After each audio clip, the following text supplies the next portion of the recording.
Even ہندوؤں کی کتابوں سے ڈاکٹر ذاکر نائک نے جو کلکی پرانا ہے اس سے ریفرنس دیا تھا کہ وہاں پہ بھی موجود ہے کہ بہار کے مہینے کے دوسرے عشرے کی دوسری تاریخ کو آخری کلکی جو ہے وہ پیدا ہوئے. تو as far as books are concerned اہل سنت اور اہل تشیع کی جو کتابیں ہیں نا وہ 12 ربیع الاول ہی بتاتی ہیں. لہٰذا اس تاریخ کے حوالے سے کوئی جھگڑا کرنے کی ضرورت نہیں ہے. کسی بھی صورت ربیع الاول میں جو 12 کی ڈیٹ آ رہی ہے وہ منڈے والے دن نہیں بنتی، جبکہ بخاری مسلم میں ثابت ہے کہ حضور کی ڈیتھ ہوئی ہے منڈے والے دن. تو منڈے کے دن 12 ربیع الاول آتی نہیں ہے، چاہے تینوں مہینوں کو کسی بھی اعتبار سے رکھ. پیدائش منڈے، ہجرت منڈے، وفات منڈے اور نزول قرآن منڈے. اور آپ جشن قرآن اور جشن میلاد سال کے بعد نہیں سر، ہر ویک منایا کرتے تھے منڈے کا روزہ رکھ. تو ہم معصومانہ سوال جب ان سے کرتے ہیں کہ بتائیں کہ جب مولا علی کوفہ شفٹ ہو گئے، دارالخلافہ انہوں نے کوفہ شفٹ کر دیا، اور مولا علی وہ ہیں کہ جو 3 خلفاء کے ساتھ نائب کی حیثیت سے رہے اور چوتھے نمبر پہ خود خلیفہ بنے. کوئی حدیث کوئی چھپی رہ گئی تھی تو ان تک تو پہنچ گئی. تو جو 5 سال کوفے میں مولا علی رہے، تو وہ جو 5 سال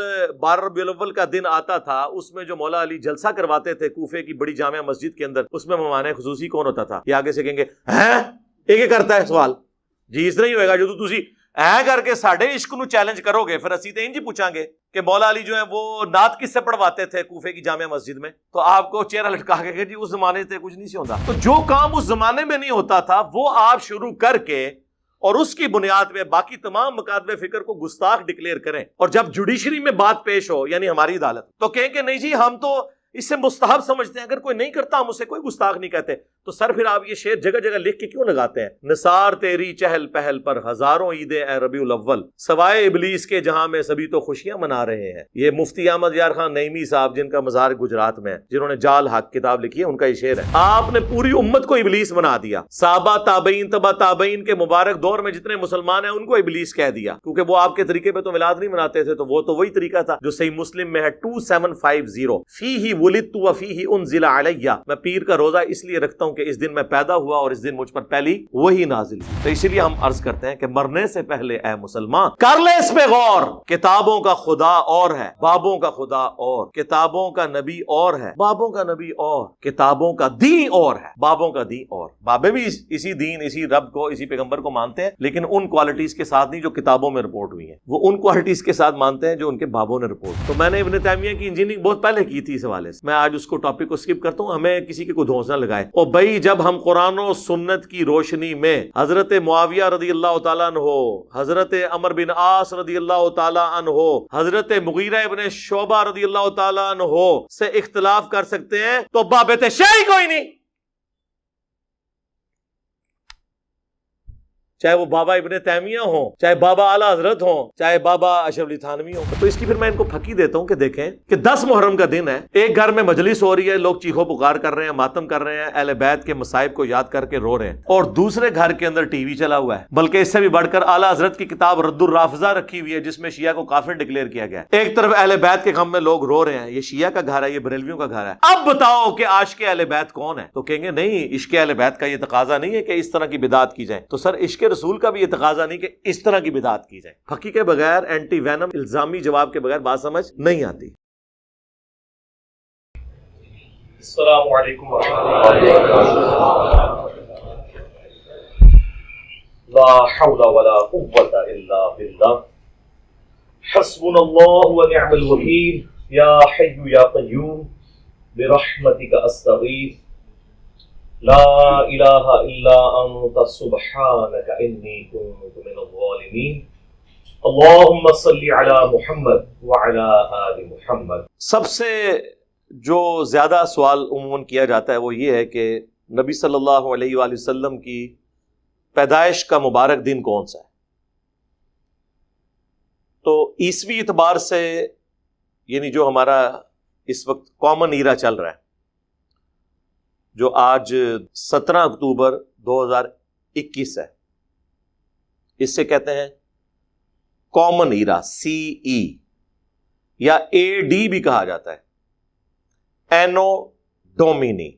ویسے عموماً لوگوں میں مشہور ہے کہ after death of Jesus Christ اس کا مطلب ہے، نہیں، وہ BC کا مطلب تو یہی ہے بیفور کرائسٹ، یعنی حضرت عیسیٰ کی پیدائش سے پہلے.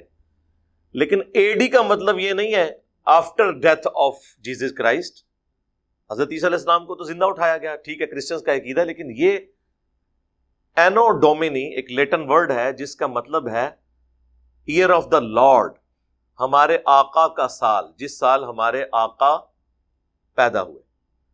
تو یہ اے ڈی جو ٹرمنالوجی ہے اسے پروموٹ کرنا چاہیے، اس کا تعلق ایک پیغمبر کے ساتھ ہے. لیکن آپ دیکھیں چونکہ اکثریت کرسچینٹی میں اب ایتھیسٹ اور سیکولر ہو چکے ہیں، انہوں نے اس کی جگہ اب نیا ورڈ شروع کر دیا ہے، اگرچہ اسے اتنی پذیرائی نہیں ملی لیکن وہ یوز وہ یہی کرتے ہیں. اب آپ دیکھیں ان کی خبروں میں CE کامن ایرا، یعنی پیغمبر کا کانسیپٹ ہی ختم ہو جائے. AD تو کوئی دیکھے گا نہیں یار AD کا مطلب کیا ہے، تو آئے گا جس سال حضرت عیسیٰ پیدا ہوئے، اینو ڈومینی. اس لیے ہم اسی کو پروموٹ کرتے ہیں کہ ہمیں AD کی ٹرم کو یوز کرنا چاہیے. تو AD کے اعتبار سے 571 AD اور تاریخ 22 اپریل اللہ کے محبوب صلی اللہ علیہ وآلہ وسلم کی پیدائش کا دن ہے. یعنی حضرت عیسیٰ علیہ السلام کی پیدائش کے 570 سال پورے ہونے کے بعد 571 عیسوی میں آپ صلی اللہ علیہ وآلہ وسلم کی پیدائش ہوئی اور ڈیتھ آپ کی ہوئی 632 عیسوی کے اندر. اب نبی علیہ السلام کی جب بعثت ہوئی اس وقت اس طریقے سے عرب کے لوگوں میں سن کوئی نہیں چلتے تھے، بلکہ وہ مختلف سالوں میں ہونے والے واقعات کے ریفرنس سے چیزوں کو یاد رکھا کرتے تھے کہ فلاں جو واقعہ ہوا تھا اس کے اتنے سال کے بعد یہ شخص پیدا ہوا. جس طرح ہمارے اپنے ذہن میں تو ایک بڑا مشہور واقعہ ہے جو 1992 کا سیلاب آیا تھا، بہت بڑا. تو کئی لوگ ہیں نا، ان کے جو گھر والے ہیں نا، تو وہ کہتے ہیں جی اے سیلاب والے سال پیدا ہویا سی، اور جس سال سیلاب آیا سی نا اس تو اگلے سال پیدا ہویا سی. تو 1992 ہمارے یہاں پہ بھی ایک بینچ مارک کے طور پہ مانا جاتا ہے. عرب میں چلتے ہی یہ تھا. اس اعتبار سے ابراہ کے لشکر کو جو اللہ تعالیٰ نے ہلاک کیا، جس کا ذکر سورۃ الفیل کے اندر موجود ہے، جامعہ ترمذی میں حدیث ہے کہ اللہ کے محبوب صلی اللہ علیہ وآلہ وسلم عام الفیل والے سال پیدا ہوئے. یعنی اس سال یہ بہت بڑا ایک واقعہ ہوا تھا کہ کعبے پر چڑھائی کرنے کے اگینسٹ اللہ تعالیٰ نے اسے ہلاک کیا، ابراہ کو.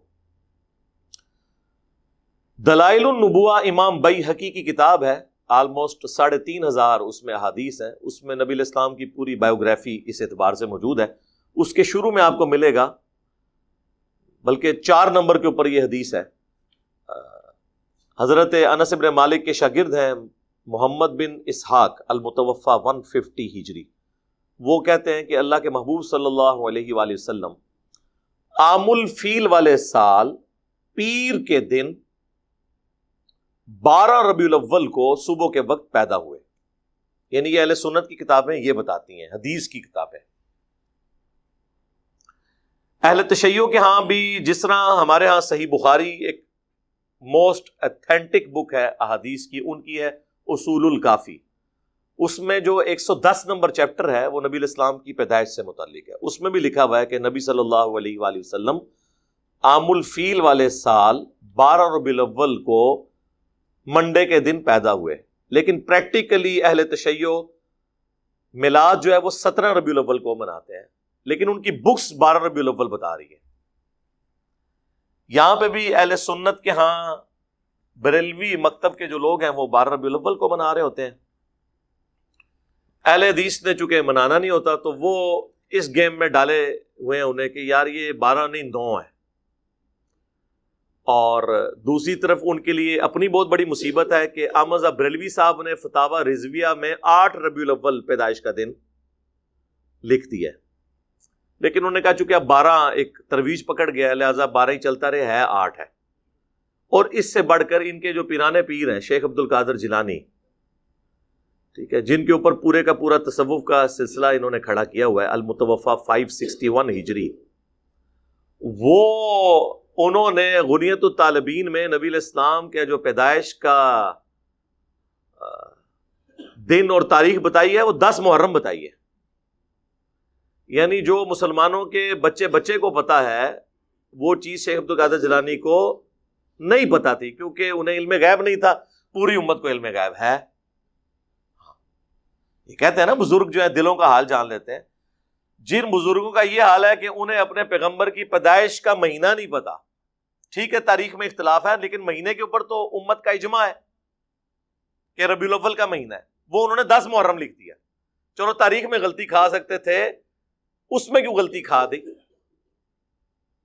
کتنی حیران کن بات ہے. ایون ہندوؤں کی کتابوں سے ڈاکٹر ذاکر نائک نے جو کلکی پرانا ہے اس سے ریفرنس دیا تھا کہ وہاں پہ بھی موجود ہے کہ بہار کے مہینے کے دوسرے عشرے کی دوسری تاریخ کو آخری کلکی جو ہیں وہ پیدا ہوئے. تو as far as books are concerned اہل سنت اور اہل تشیع کی جو کتابیں ہیں نا وہ 12 ربیع الاول ہی بتاتی ہیں. لہذا اس تاریخ کے حوالے سے کوئی جھگڑا کرنے کی ضرورت نہیں ہے. اب بعض لوگ کہتے ہیں جی محمد بن اسحاق تابعی ہیں, انہوں نے سند پوری بیان نہیں کی ہے. تو ہمارے پاس نبی علیہ السلام کے مبارک زمانے کے سب سے قریب اگر کوئی ریفرنس ملتا ہے نا تو وہ یہی ملتا ہے. اب ابن تیمیہ تو آئے ہیں 700 سال بعد, ان کی بات مانیں یا ایک صحابی کے شاگرد کی بات مانیں جب ہمارے پاس کوئی اور دوسری چیز موجود نہ ہو. اچھا اب آ جائیں اللہ کے محبوب صلی اللہ علیہ وآلہ وسلم کی وفات کا دن کون سا ہے. وہاں پہ بھی دن پہ تو اتفاق ہے کہ منڈے ہے, کیونکہ بخاری مسلم دونوں میں موجود ہے کہ اللہ کے محبوب صلی اللہ علیہ وآلہ وسلم جب آخری دفعہ مسجد نبوی میں آئے اور سیدنا ابوبکر صدیق رضی اللہ تعالیٰ عنہ امامت فرما رہے تھے صحابہ کی, تو حجرے کا جب پردہ ہٹایا تو صحابہ کہتے ہیں کہ قریب تھا کہ ہم حضور کے دیدار شوق میں اپنی نماز توڑ دیتے, لیکن آپ نے مبارک ہاتھوں سے اشارہ کیا کہ اپنی جگہوں پہ رہو. پھر آپ اندر چلے گئے اور اسی دن صبح چاشت کے وقت نبی علیہ السلام کی وفات ہوئی. یہ بخاری میں بھی ہے, مسلم میں بھی, منڈے کا دن.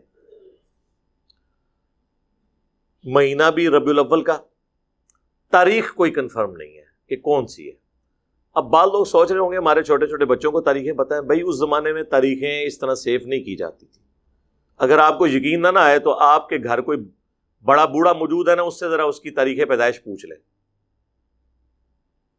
تو اندازے سے اس زمانے میں شناختی کارڈ پہ بھی اکثر لوگوں کی اندازے سے لکھی ہوئی ہیں, کئی لوگوں کو تو پتہ ہی نہیں ہے. اگر آج سے 100 سال پہلے یہ حال تھا تو 1400 سال پہلے کیا صورتحال ہوگی. باقی ہم جو لکھتے ہیں یہ اندازے ہی ہوتے ہیں نا, ان زمانوں میں اس طرح عرب کے اندر کلچر نہیں تھا. البتہ دنوں کا اعتبار ہوتا تھا کہ منڈے کے دن, جس طرح آپ کو دلائل النبوہ میں ملے گا کہ اللہ کے محبوب صلی اللہ علیہ وآلہ وسلم منڈے کو پیدا ہوئے, منڈے والے دن آپ نے ہجرت فرمائی, منڈے والے دن آپ کی ڈیتھ ہوئی. تو منڈے کے دن کی بڑی اہمیت ہے اس اعتبار سے. لیکن تاریخیں اس طرح رپورٹ نہیں ہوئی ہیں. البتہ سب کانٹیننٹ میں اہل حدیث حضرات نے اور دیوبند نے مل جل کے بریلویوں کو قابو کرنے کے لیے مشہور کر دیا کہ یہ 12 ربیع الاول نبی علیہ السلام کی وفات کا دن ہے, تاکہ یہ منانا چھوڑ دیں. بھئی وہ تو وفات کے دن پہلے ہی عرس کی شکل میں کتنے بزرگوں کے منا رہے ہیں, اس سے تو انہوں نے باز نہیں آنا تھا. تو یہ تو انفیئر مینز والی بات ہوئی نا. انہوں نے کہا نہیں 9 ہے, انہوں نے کہا ٹھیک ہے آپ 9 کو منا لیں, ہم 12 کو منائیں گے. تو اس طرح تو مسئلہ حل نہیں ہوگا. تو اس حوالے سے جب میں خود بریلوی تھا نا, 2001 کی بات ہے, اس زمانے میں میں نے ایک ریسرچ پیپر لکھا تھا, وہ آج بھی میری ویب سائٹ کے اوپر رکھا ہوا ہے ahlsunnatpak.com پہ, کہ 12 ربیع الاول اللہ کے محبوب صلی اللہ علیہ وآلہ وسلم کا یوم وفات نہیں ہے. وہ آج تک رکھا ہے. بعض لوگ کہتے ہیں کیوں رکھا ہوا ہے, اس لیے کہ بھئی اس تحقیق کے ساتھ ہم آج تک ایگری کرتے ہیں. یہ تو نہیں ہے کہ بریلویوں کی ساری باتیں غلط ہیں اور دیوبند کی ساری باتیں غلط ہیں اور اہل حدیث کی ساری باتیں غلط ہیں اور اہل تشیع کی ساری باتیں غلط ہیں. اب تو آپ لوگوں کو پتہ چلا ہے کہ شیعہ کی کئی باتیں صحیح نکل آئی ہیں, تو باقی فرقوں کی بھی ٹھیک نکل آتی ہیں. تو اس میں نے بخاری مسلم سے ثابت کیا تھا, صحیح بخاری اور صحیح مسلم دونوں میں یہ حدیث موجود ہے جو میں نے بیان کی. نبی علیہ السلام کی وفات کا دن منڈے, مہینہ ہو گیا چلے ربیع الاول, اور سن بھی سب کو پتا ہے 11 ہجری ہے. اور بخاری اور مسلم میں یہ حدیث ہے کہ اللہ کے محبوب صلی اللہ علیہ وآلہ وسلم نے جو زندگی میں ایک حج کیا, وہ حج آپ نے کیا 10 ہجری کے اندر.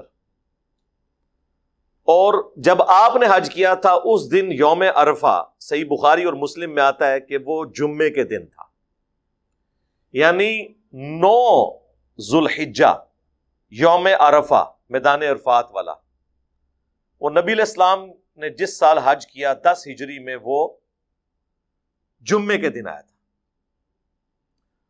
تو ذوالحجہ کے بعد اگلا مہینہ کون سا؟ محرم، پھر سفر، اور پھر ربیع الاول، اور ربیع الاول میں آپ کی ڈیتھ ہو گئی۔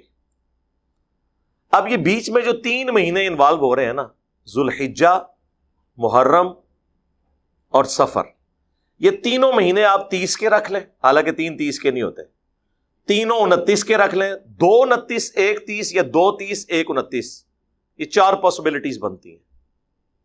کسی بھی صورت ربیع الاول میں جو 12 کی ڈیٹ آ رہی ہے وہ منڈے والے دن نہیں بنتی، جبکہ بخاری مسلم میں ثابت ہے کہ حضور کی ڈیتھ ہوئی ہے منڈے والے دن۔ تو منڈے کے دن 12 ربیع الاول آتی نہیں ہے، چاہے تینوں مہینوں کو کسی بھی اعتبار سے رکھ دیں، تو یہ دونوں طرف کنسٹرینٹ موجود ہے۔ 10 ہجری میں 9 ذوالحجہ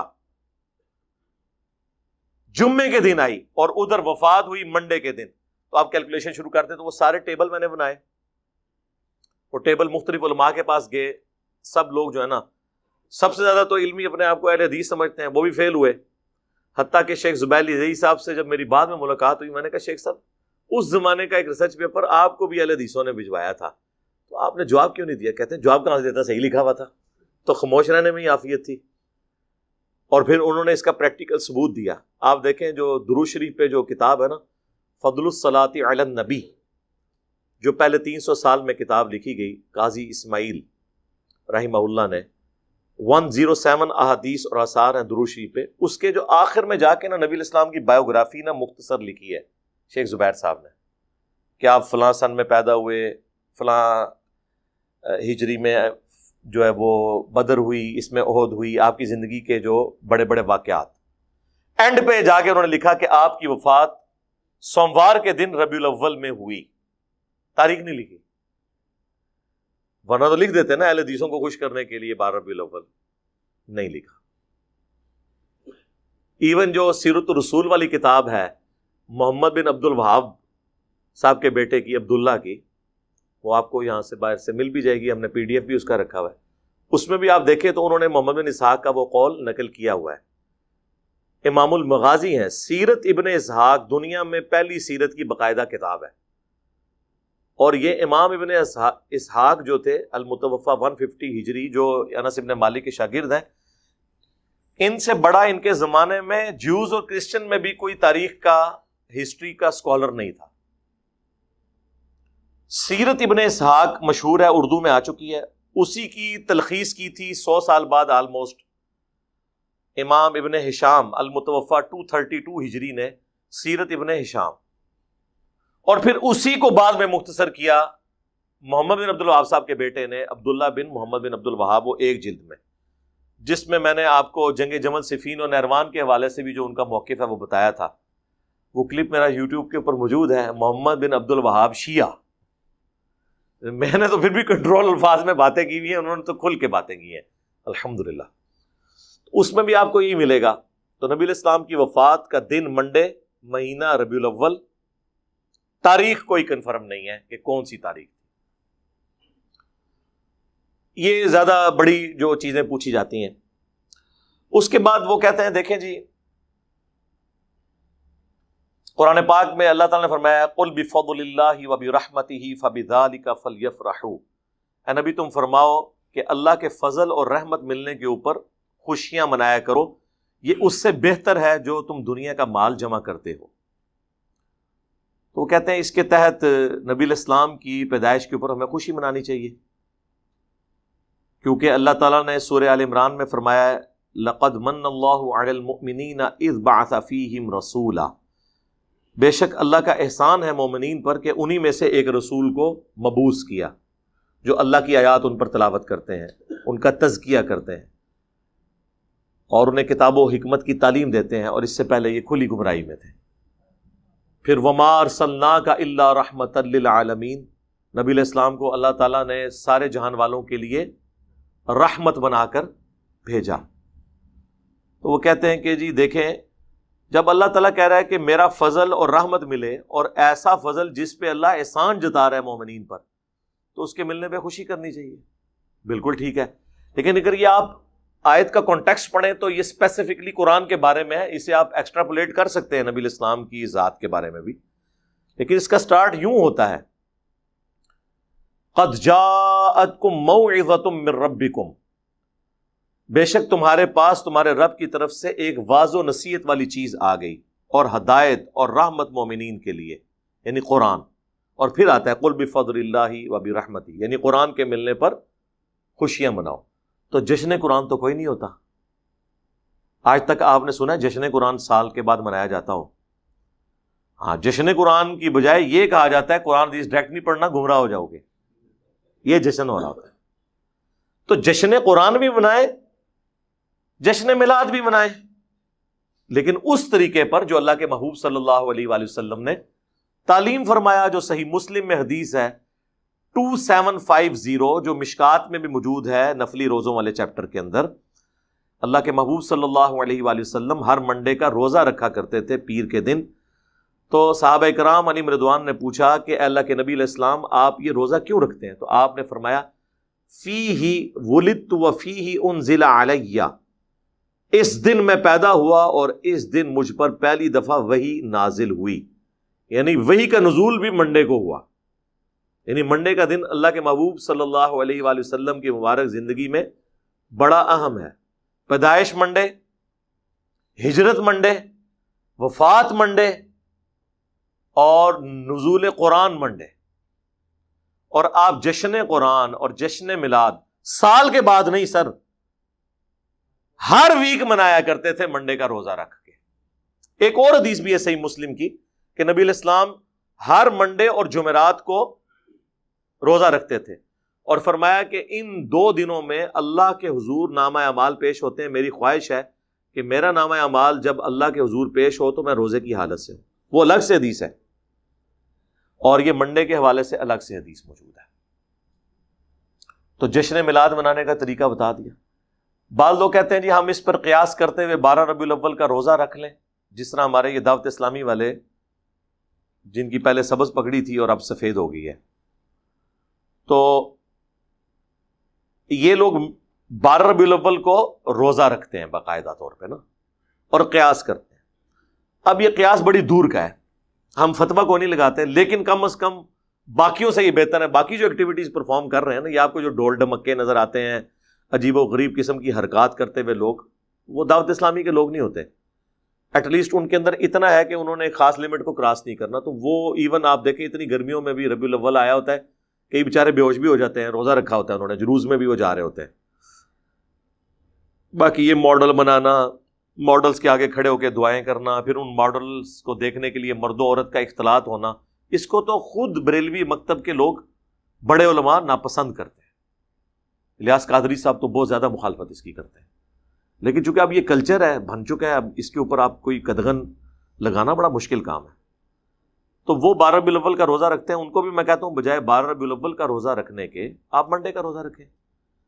آج 10 ربیع الاول ہے، کل 11 ربیع الاول منڈے کے دن آ رہی ہے، تو آپ منڈے کا روزہ رکھیں.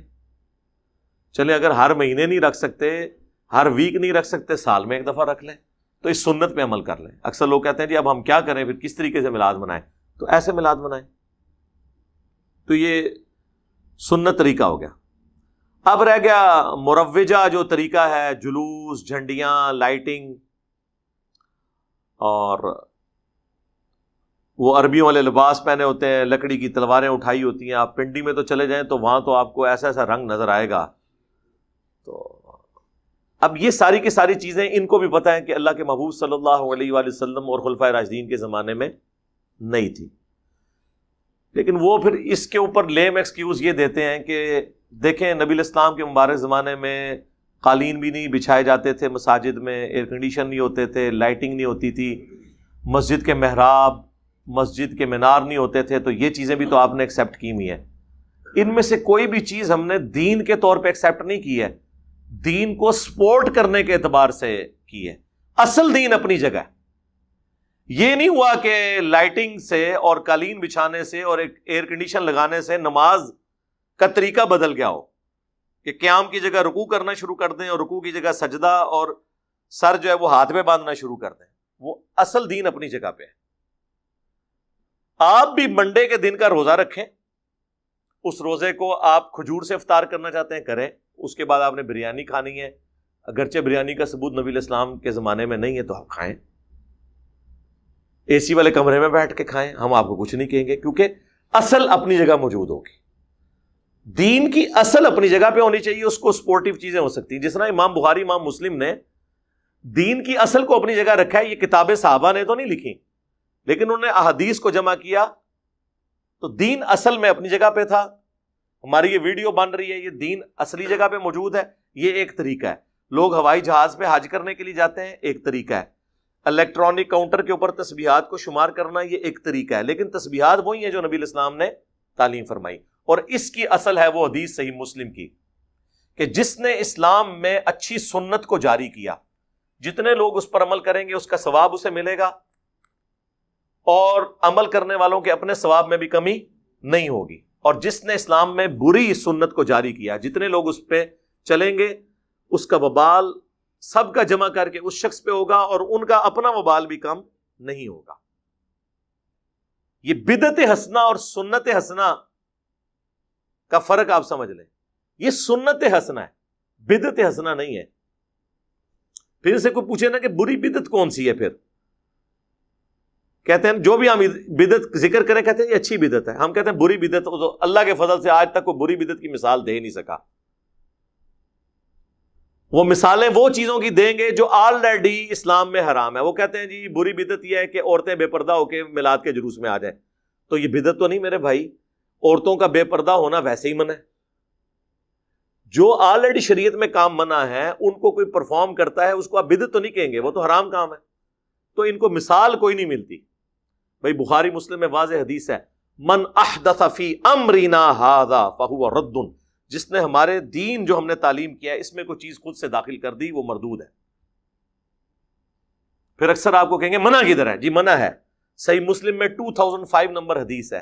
اللہ کے محبوب صلی اللہ علیہ وآلہ وسلم جب بھی تقریر کرتے آپ کی آنکھیں سرخ ہو جاتی, آواز بلند ہو جاتی, غصے میں اضافہ ہو جاتا, جیسے کوئی جرنیل اپنی فوج کو تیار کر رہا ہو.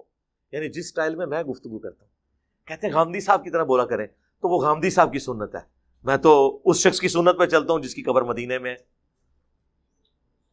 مسلم شریف ہے سر, مولانا شریف نہیں. آنکھیں سرخ ہو جاتی, آواز بلند ہو جاتی, غصے میں اضافہ ہو جاتا, گویا کہ ایک جرنیل اپنی فوج کو تیار کر رہا ہو. تو مڑ مڑ کرنے سے دنیا میں چینج نہیں آئی ہے. مڑ مڑتے 1200 سال تو لوگ کر رہے سن. ایک انجینئر کیا آیا ہے, ساری تبدیلی آئی ہے. اس کی وجہ یہ ہے کہ یہ سنت سٹائل ہے اس طریقے سے گفتگو کرنا. ٹھیک ہو گیا؟ تو اس میں نبی علیہ السلام فرماتے اما بعد فإن خیر الحدیث کتاب اللہ وخیر الہدی ہدی محمد صلی اللہ علیہ وآلہ وسلم وشر الامور محدثاتها وکل محدثۃ بدعہ وکل بدعۃ ضلالہ وکل ضلالۃ فی النار. آگاہ ہو جاؤ, سب سے بہترین کلام اللہ کی کتاب ہے, سب سے ہدایت یافتہ راستہ محمد صلی اللہ علیہ وآلہ وسلم کا ہے. بدترین کام وہ ہیں جو دین کے اندر نئے داخل کر دیے جاتے ہیں. وہ تمام کام بدعتیں ہیں, تمام بدعتیں گمراہیاں ہیں, اور تمام گمراہیاں جہنم میں لے جانے والی. کچھ الفاظ سنن نسائی میں اور جامع ترمذی میں, مین سٹرکچر اس کی صحیح مسلم میں. منع کی طرح, جی منع ہے کہ جو آپ کام خود داخل کریں گے منع ہے. وہ کہتے ہیں جی بتائیں کہ جی یہ چیز نبی علیہ السلام نے حکم کہاں دیا ہے رفع الیدین کا؟ جی دیا حکم, صحیح بخاری میں حدیث ہے, صلو کما رأیتمونی اصلی, نماز اس طرح پڑھو جس طرح مجھے نماز پڑھتے ہوئے دیکھتے ہو. اور اس حدیث کے راوی ہیں مالک بن حویرث, اور وہ خود حدیث میں بخاری اور مسلم میں رفع الیدین کے ساتھ طریقہ سکھا رہے ہیں. اب مجھے بتائیں, جب جنرل بات ہو رہی ہے, صحیح مسلم میں حدیث ہے, اللہ تعالیٰ نے مجھے جوامع کلمات کے ساتھ مبعوث کیا ہے. اب آپ نے ایک ایک چیز تو نہیں کہنی کہ میں حکم دیتا ہوں یہ کرو, پھر میں حکم دیتا ہوں یہ کرو. آپ نے جنرل کہہ دیا, جس طرح میں نماز پڑھتا ہوں اس طرح نماز پڑھو. اور جو صحابی یہ روایت کر رہا ہے وہ نماز پڑھنے کا طریقہ بتا رہا ہے, تو ہر چیز وہ فنکشن سب کے اوپر اپلائی ہو گیا. یہاں پہ بھی جب آپ نے فرمایا کہ جو کام بھی دین میں داخل کیا گیا وہ بدعت ہوگی, تو سنت حسنہ وہ جائز ہے, میں نے بتایا صحیح بخاری بدعت حسنہ نہیں سنت حسنہ، اور اس کی اصل وہ صحیح مسلم کی حدیث کہ جس نے اسلام میں اچھی سنت کو جاری کیا. وہ پوری حدیث نہیں پڑھتے، اس میں ہے کہ نبی علیہ السلام کے پاس کچھ غریب اصحاب آئے، ان کی غربت دیکھ کے نبی علیہ السلام کے چہرے پر ناگواری کے آثار آئے، آپ بڑے غمگین ہوئے، آپ نے مسجد میں ممبر لگوا کر خطبہ دیا، اور پھر آپ علیہ السلام نے انفاق فی سبیل اللہ سے متعلق آیات تلاوت کی، اور پھر کہا کہ اپنے آپ کو بچا لو جہنم کی آگ سے، خواہ ایک کھجور ہی صدقہ کرو. اور اس ترغیب دلانے پر لوگ اپنے اپنے گھروں کو گئے. ایک انصاری گھر گئے، انہوں نے ایک بہت بڑے بورے کے اندر، بزرگوں کی کتابیں نہیں، اپنے گھر کا سامان اس میں جمع کیا، اور وہ صحابہ کہتے ہیں بڑی مشکل سے وہ گھسٹتے ہوئے مسجد میں آ کے اس مسجد کے سین میں جب انہوں نے بورا رکھا نا، باقی لوگ اتنے امپریس ہوئے کہ یار یہ تو بندہ ایک بالکل لوور مڈل کلاس کا بندہ اور اتنا سامان اٹھا کے لے آیا. تو سب کو ہمت ہوئی، سب اپنے گھروں میں گئے، حتیٰ کہ صحیح مسلم کے الفاظ ہیں نبی علیہ السلام کا مبارک چہرہ جو ہے وہ سونے کی طرح اور سورج کی طرح چمکنا شروع ہو گیا خوشی سے، جو تھوڑی دیر پہلے اتنی ناگواری تھی کہ یار یہ لوگ اتنا انفاق کر رہے ہیں. وہاں پھر آپ نے فرمایا جس نے اسلام میں اچھا طریقہ جاری کیا، یعنی کس نے؟ اس انصاری صحابی نے جو بارش کا پہلا قطرہ بنا. لہذا امام مالک بارش کا پہلا قطرہ بنے کہ انہوں نے الموطا امام مالک ایک باقاعدہ حدیث کی کتاب لکھی. شاہ ولی اللہ دہلوی بارش کا پہلا قطرہ بنے کہ انہوں نے قرآن کو ٹرانسلیٹ کیا فارسی زبان کے اندر.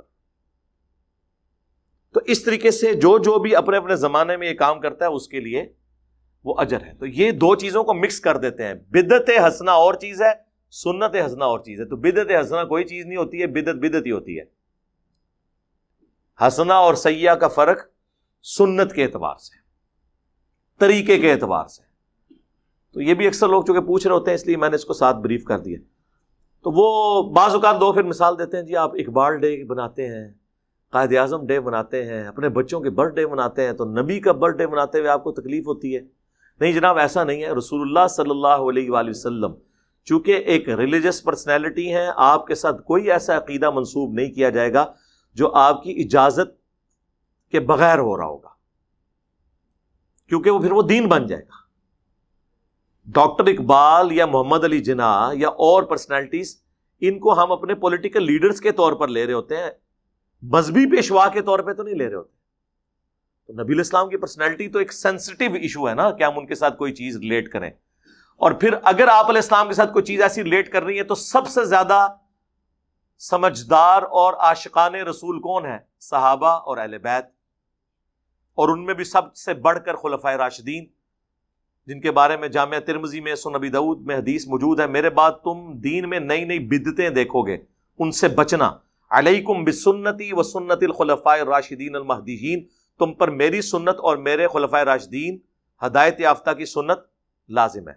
تو ہم معصومانہ سوال جب ان سے کرتے ہیں کہ بتائیں کہ جب مولا علی کوفہ شفٹ ہو گئے، دارالخلافہ انہوں نے کوفہ شفٹ کر دیا، اور مولا علی وہ ہیں کہ جو 3 خلفاء کے ساتھ نائب کی حیثیت سے رہے اور چوتھے نمبر پہ خود خلیفہ بنے. کوئی حدیث کوئی چھپی رہ گئی تھی تو ان تک تو پہنچ گئی.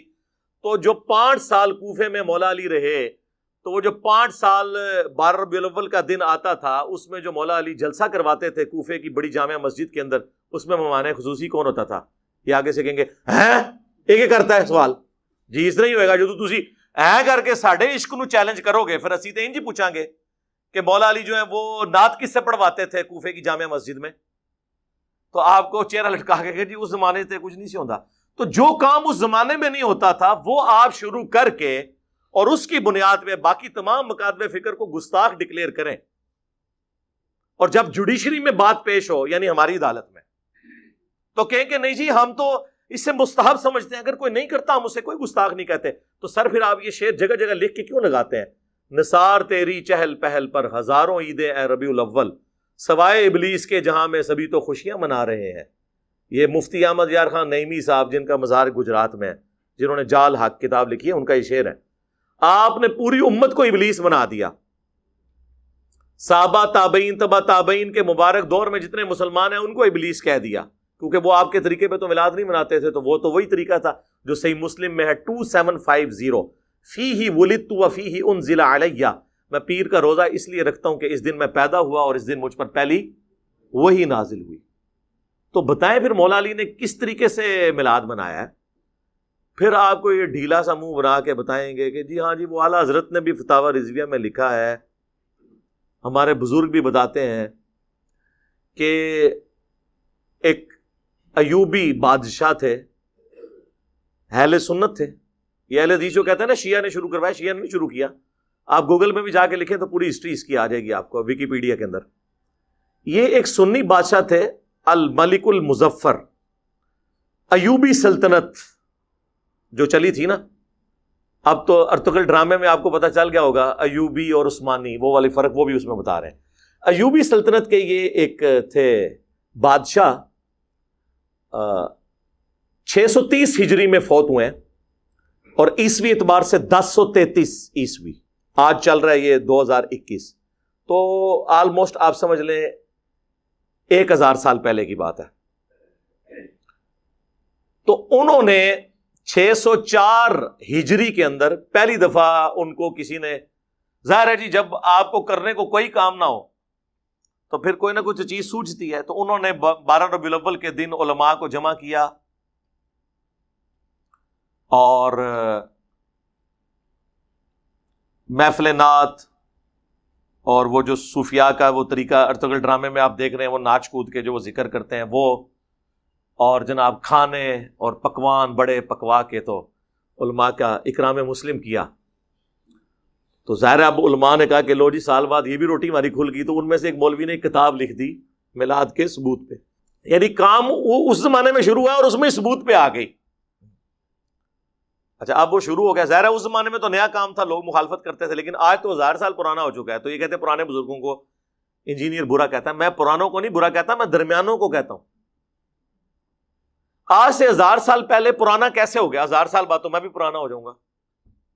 درمیانے ہیں. پرانے وہ ہیں جو صحابہ، تابعین، تبع تابعین، اہل بیت، وہ پہلے 300 سال جو بخاری مسلم میں حدیث ہے سب سے بہتر زمانہ میرا، پھر صحابہ کا، پھر تابعین کا، پھر تبع تابعین کا. اس کے بعد جھوٹے لوگ پیدا ہوں گے جو جھوٹی گواہیاں دیں گے، امانت میں خیانت کریں گے اور موٹاپے کو پسند کریں گے. کپڑے ان کے سنت کے مطابق ہوں گے، پیٹ منافقین والا ہوگا. جی سورہ محمد میں آیا یہ ایسے کھاتے ہیں جس طرح جانور کھاتے ہیں، اور سورۃ المنافقون میں آیا نبی ان کے جسموں کو دیکھو تمہیں تعجب میں ڈال دے. یقین کریں واقعی میں ان کو صوفوں میں بیٹھے ہوئے دیکھتا ہوں نا، آدھا پیٹ اس طرف لٹکا ہوا ہے، آدھا اس طرف، اتنے بڑے فل سائز، اس میں بڑی مشکل سے سفید کپڑوں میں ان کے موٹے پیٹ چھپ جاتے ہیں. کسی کو بیماری ہو علیحدہ بات ہے، لیکن سارے تو نہیں بیمار ہو گئے. یار تارج میر صاحب بھی ہیں نا، ان کا تو پیٹ نہیں نکلا ہوا. تو یہ کیا ہوا کہ جو بھی عالم بنتا ہے تو بیمار ہو جاتا ہے پیٹ کے اعتبار سے، کھاتے ہی بہت ہے زیادہ تر. تو وہ روٹی روزی ان کی کھل گئی اور وہ پھر سلسلہ ایسا شروع ہوا. پھر جلتی پہ تیل کا کام کیا سلطنت عثمانیہ نے، یہ ارطغرل صاحب کی اولاد نے. انہوں نے 1588 عیسوی کے اندر، آج سے آلموسٹ آپ سمجھ لیں 600 سال پہلے یا 500 سال پہلے کہہ لیں،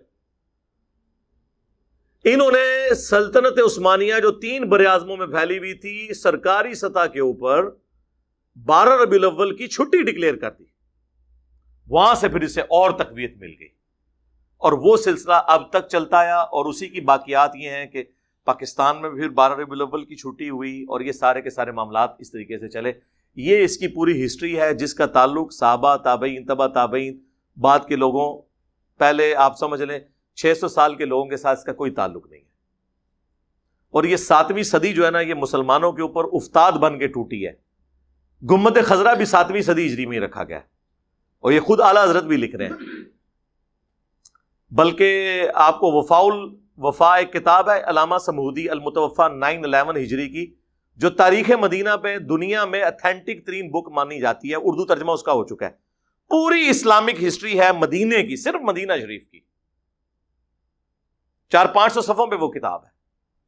اس میں گنبد خضرا کی ہسٹری لکھی ہے کہ 678 ہجری میں نبی الاسلام کی وفات کے 650 سال کے بعد یہ لکڑی کا گنبد لا کے قبر رسول کے اوپر رکھا گیا ایک فاطمی بادشاہ نے. اور جب رکھا گیا، جس وزیر نے مشورہ دیا تھا لوگوں نے اس کے لیے بددعائیں کی، حتیٰ کہ اسے معزول کر دیا گیا اور لوگوں نے کہا کہ اسے سزا ملی ہے اس کام کی جو اس نے یہ الٹا مشورہ دیا تھا. آج سعودی حکومت کی جرت نہیں کہ اس گنبد کو ہٹا سکے.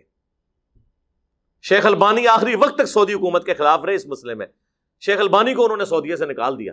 انہوں نے کہا یار یہ تم نے کیا جواز پرووائڈ کیا ہوا ہے. لوگ کہتے ہیں جی آپ گنبد ہٹا دیں گے تو قبر مبارک ننگی ہو جائے گی. نعوذ باللہ. قبر مبارک تو حجرے سیدہ عائشہ میں ہے سلام اللہ علیہا, وہ ننگی نہیں ہوگی نا, وہ پہلے ننگی تھی. گنبد ہٹانے سے کوئی فرق نہیں پڑنا. لیکن پوری دنیا میں جواز اس کو بنایا ہوا انہوں نے, اس چیز کو جو 650 سال کے بعد ہوئی ہے.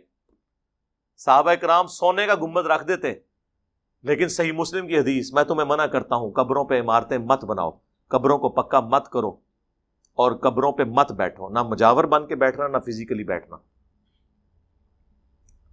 ورنہ صحابہ کے دور میں قبۃ الصخرہ, ڈوم آف دا راک, یروشلم میں اس چٹان پہ جس چٹان سے نبی علیہ السلام معراج کے لیے تشریف لے گئے, عبد الملک بن مروان کے دور میں,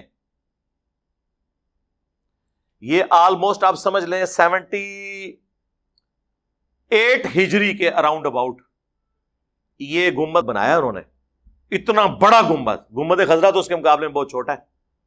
گنبد بنانے کی ٹیکنالوجی تو قبل از مسیح ہے. یہ آیا صوفیہ جو استنبول میں اب انہوں نے کھولا ہے, یہ نبی الاسلام کی پیدائش سے پہلے کا بنا ہوا ہے. تو ذرا اس کا گنبد دیکھیں, گنبد خضرا جیسے درجنوں گنبد ہوں, اس سے بڑا اس کا ایک ڈوم ہے. اور جب دنیا کی سپر پاور حضرت عمر کے زمانے میں مسلمان بن چکے تھے تو ایک گنبد حضور کی قبر مبارک پہ کیوں نہیں رکھ دیا؟ ان کو پتا تھا یہ منع ہے. یہ ہے کتابوں کا دین. تو اسی لیے ہم عرض کرتے ہیں کہ مرنے سے پہلے اے مسلمان کر لے اس پہ غور. کتابوں کا خدا اور ہے, بابوں کا خدا اور. کتابوں کا نبی اور ہے, بابوں کا نبی اور. کتابوں کا دین اور ہے, بابوں کا دین اور. بابے بھی اسی دین, اسی رب کو, اسی پیغمبر کو مانتے ہیں, لیکن ان کوالٹیز کے ساتھ نہیں جو کتابوں میں رپورٹ ہوئی ہیں. وہ ان کوالٹیز کے ساتھ مانتے ہیں جو ان کے بابوں نے رپورٹ کی. اب ہم تو پیار محبت سے سمجھا ہی سکتے ہیں, غصہ نہیں کسی پہ کھا سکتے. ان چیزوں کو لوگ پھر جذبات کے ساتھ جوڑ لیتے ہیں. تو یہ مروجہ ساری چیزیں جو ہے نا, یہ اس طریقے سے ہیں. تو جو چیزیں بعد میں شروع ہوئی ہیں اس کے اوپر کسی کے اوپر قدغن لگانا, باقی اس کو میں مانتا ہوں کہ اس پہ اجماع امت ہو چکا ہے. المستدرک للحاکم میں حدیث ہے, میری امت کبھی بھی گمراہی پہ جمع نہیں ہوگی, جماعت پہ اللہ کا ہاتھ ہے. المعجم الکبیر طبرانی میں بھی یہ حدیث موجود ہے کہ پوری امت جب کسی بات پہ متفق ہوگی تو وہ اللہ کی مرضی سے ہوگی. یہ امت گمراہ نہیں ہوگی. ہاں اگر کسی ایک گروہ کی مخالفت آ جاتی ہے پھر وہ اجماع امت نہیں ہوگا. یہاں تک اجماع ہو چکا ہے کہ ربیع الاول کے مہینے میں نبی علیہ السلام سے متعلق پوری دنیا کے اندر سیمینارز, پروگرام کیے جاتے ہیں. ایون وہ آپ دیکھیں یہاں پہ اہل حدیث بھی امام الانبیاء کانفرنس کر رہے ہیں, دیوبندی سیرت النبی کانفرنس کر رہے ہیں, بریلوی میلاد مصطفیٰ کانفرنس کر رہے ہیں, اہل تشیع بھی کر رہے ہیں.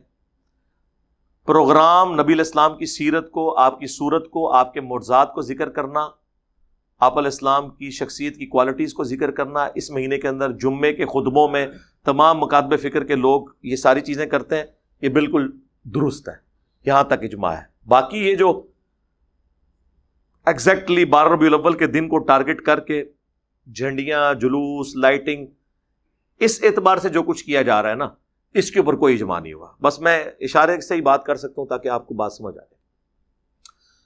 اس کے اوپر پھر وہ یہ بھی کہتے ہیں جی قرآن میں اما بنعمت ربک فحدث, پس اپنے رب کی نعمتوں کا خوب چرچا کرو. وہ کہتے ہیں جی چرچا تو سڑکیں بند کیے بغیر ہوگا ہی نہیں, بدواواں ملنگیاں تو انہوں چرچا نہیں ہوئے گا. جب لوگ جو ہیں وہ ہاسپٹل جانے سے رہ جائیں گے. میں تو 10 محرم کا جلوس ہو, 12 ربیع الاول کا جلوس ہو, یا دیوبندیوں کا 1 محرم کا جلوس ہو, میں کسی بھی جلوس کے حق میں نہیں ہوں سوائے کنٹرول انوائرمنٹ میں کسی میدان کے اندر, کسی گراؤنڈ کے اندر کوئی چھوٹا موٹا پروگرام کر لیں. کیوں آپ لوگوں کو تکلیف میں ڈال رہے ہیں؟ کیا امیج آپ دے رہے ہیں پوری دنیا میں اسلام کا اس طریقے سے؟ اب آپ دیکھ لیں, ہم نے شکر کیا تھا یار افغانستان کے اندر کوئی صورتحال بہتر ہوئی ہے. آپ دیکھ لیں ان 10 دنوں کے اندر 2 شیعہ مساجد کے اوپر خودکش حملے ہو کر کتنے لوگ شہید کر دیے. میں سوچ, اور مارنے والے بھی مسلمان, مرنے والے بھی مسلمان, مرنے والوں کی حفاظت کرنے والے حکومت میں بیٹھے ہوئے طالبان وہ بھی مسلمان. اس صورتحال کے اندر کسی گورے کا دماغ خراب ہے کہ وہ اسلام میں آ جائے تو کہے گا بھائی سکون نال بیٹھا ہے, بیٹھا رہنے دو. یہاں پہ بھی آپ دیکھ لیں عشق رسول کے نام کے اوپر لوگوں کی گاڑیاں جلائیں گے. آج تک کوئی عاشق رسول مجھے نہیں ملا جو لبیک یا رسول اللہ کا نعرہ لگائے اس کے بعد اپنے موٹر سائیکل کی ٹینکی کھول کے اس میں وہ تیلی ڈال دے. اور کریو نا اے کام نہ کرنا, آگ لانی ہوئی نا ٹینکی نہ کھولنا, سائڈ تو لانا, کیونکہ وہ اگر اس کے اوپر آپ رکھیں گے تو بم بن کے پھٹے گا, تجھے بھی نہیں بچو گے, خود بھی جنت ہی پہنچ جاؤ گے. اپنی گاڑی اور اپنے موٹر بائک کو تو جلا کے آج تک کسی نے عشق رسول کا اظہار نہیں کیا. لوگوں کی گاڑیاں, اے ٹی ایم مشینیں توڑ کے اس سے عشق رسول کا اظہار کر رہے. تو اظہار کا طریقہ نبی علیہ السلام نے بتا دیا. 2750 فیہ ولدت وفیہ انزل علیہ, میں پیر کا روزہ اس لیے رکھتا ہوں, اس دن میں پیدا ہوا, اس دن مجھ پہ پہلی وحی نازل ہوئی. پھر وہ کہتے ہیں کہ دیکھیں جی صحیح بخاری میں ایک حدیث موجود ہے کہ ابو لہب کی ایک لونڈی تھی سویبہ. ویسے اردو میں ہم صوبیہ بولتے ہیں, یہ لفظ سویبہ ہے. جیسے ہم سلیم لفظ اردو میں بولتے ہیں, یہ لفظ ہے سلیم. تو کہتے ہیں وہ جو لونڈی تھی نا, جس نے نبی علیہ السلام کو دودھ بھی پلایا بچپن میں, تو صحیح بخاری میں آتا ہے کہ ابو لہب کے مرنے کے بعد اس کے خاندان والوں میں سے کسی نے خواب میں دیکھا کہ تیری کیا حالت ہے. تو وہ کہنے لگا کہ میں بڑی تکلیف میں ہوں, البتہ جب منڈے کا دن آتا ہے نا تو مجھے اپنی اس انگلی کے ذریعے مشروب پلایا جاتا ہے, کیونکہ اس انگلی سے میں نے اپنی لونڈی کو آزاد کیا تھا سویبہ کو نبی علیہ السلام کی پیدائش کی خوشی میں, اور اس کا بینیفٹ مجھے مرنے کے بعد ملتا ہے. یہ خواب امام بخاری نے نقل کیا. اگرچہ یہ بے سند ہے لیکن ہم اس بحث میں پڑھتے ہی نہیں, ہم کہتے ہیں اس کو ٹھیک بھی مان لیں. ابو لہب نے نبی علیہ السلام کی خوشی پیغمبر کی حیثیت سے نہیں منائی تھی, اپنے بھتیجے کی حیثیت سے, چونکہ آپ کی شخصیت بہت بڑی ہے, اس کو مرنے کے بعد تھوڑا بہت بینیفٹ مل گیا.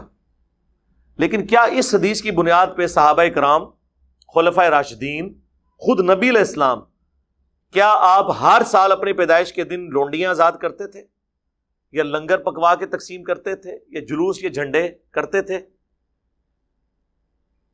تو پھر مسئلہ حل ہوگا. جب تک آپ اس کو اس طریقے سے بیان نہیں کریں گے, ایک واقعہ ہے, اس سے پوری ڈاکٹرن کھڑی نہیں ہو جاتی. وہ کہتے ہیں نہیں جی, ایک ملتا ہے نا سنن کبریٰ البیہقی کے اندر اور طبرانی کی المعجم کے اندر, کہ نبی علیہ السلام نے اپنی پیدائش کی خوشی میں بکری ذبح کی اور اس کا کھانا بنا کر صحابہ کرام کو کھلایا. ہم کہتے ہیں میرے بھائی ایسی کوئی حدیث نہیں ہے. اس حدیث میں تو یہ ہے کہ نبی علیہ السلام نے اپنا عقیقہ خود کیا تھا, وہ عقیقہ تھا, ورنہ اگر آپ علیہ السلام نے کیا ہوتا تو یوں رپورٹ ہوتا کہ ہر سال آپ اپنی پیدائش کے موقع کے اوپر یوں لنگر پکا کر تقسیم کیا کرتے تھے. تو ایسی تو کوئی بات نہیں ملتی. آؤٹ آف کانٹیکسٹ چیزوں کو کوٹ مت کریں. پھر کہتے ہیں دیکھیں جی, ہجرت مدینہ جب ہوئی, اللہ کے محبوب صلی اللہ علیہ وآلہ وسلم جب مدینہ شریف آئے تو بنو نجار کی بچیوں نے مدینہ شریف کی چھتوں پر کھڑے ہو کر, یہ صحیح مسلم میں موجود ہے تفصیل, یا محمد یا رسول اللہ کا نعرہ لگایا اور حضور علیہ السلام کو ویلکم کیا. طلع البدر علینا, وہ جو کلام بھی آپ کو ملتا ہے. وہ کہتے ہیں یہ بات ثبوت ہے کہ نبی علیہ السلام کی پیدائش کی خوشی منانی چاہیے, کیونکہ نبی علیہ السلام جب ہجرت کر کے آئے تو وہاں کی بچیوں نے خوشی منائی.